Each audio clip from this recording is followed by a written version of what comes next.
మనిషికి ఒక్కసారి ఆశ కలిగింది అంటే అది మనిషిని ఎంత పతనానికైనా దిగజార్చేస్తుంది.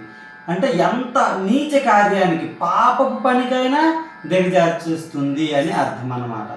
ఆశ అనేది అంత పాపమైనది. ఎలా అంటే మునులు, ఋషులు, యతులు, సన్యాసులు వీరిని సైతం మోహంలో పడవేస్తుంది అనమాట.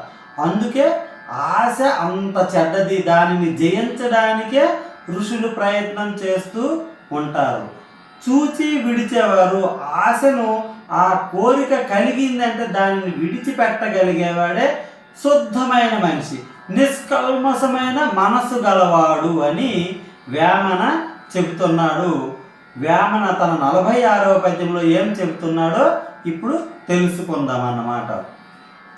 ఆశ పాప జాతి ఎన్నింటికంటెను, ఆశ పాప జాతి నన్నింటికంటెను, ఆశ చేత మునులు మోసపోరే, ఆశ చేత మునులు మోసపోరే, చూచి విడుచువారే శుద్ధాత్ములెందైన విశ్వదాభిరామ వినురవేమా. అందుకే ఋషులు, సన్యాసులు ఈ కోరికను జయించటానికి తపస్సు అనే దానిని సాధనంగా ఎంచుకుంటారు. గౌతమ బుద్ధుడు సైతం కోరికను జయించేందుకు ఎంతగా తపస్సు చేశాడో మనకి తెలుసు. అందుకే ఆశను జయించేందుకు ప్రతి మనిషి ప్రయత్నించాలి. పద్యము మరొకసారి చెప్పుకుందాం.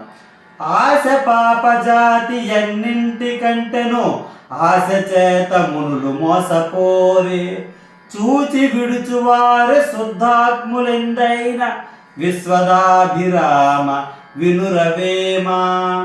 అందుకే కోరికలను జయించిన వాడి మనస్సు నిష్కల్మషంగా ఉంటుంది.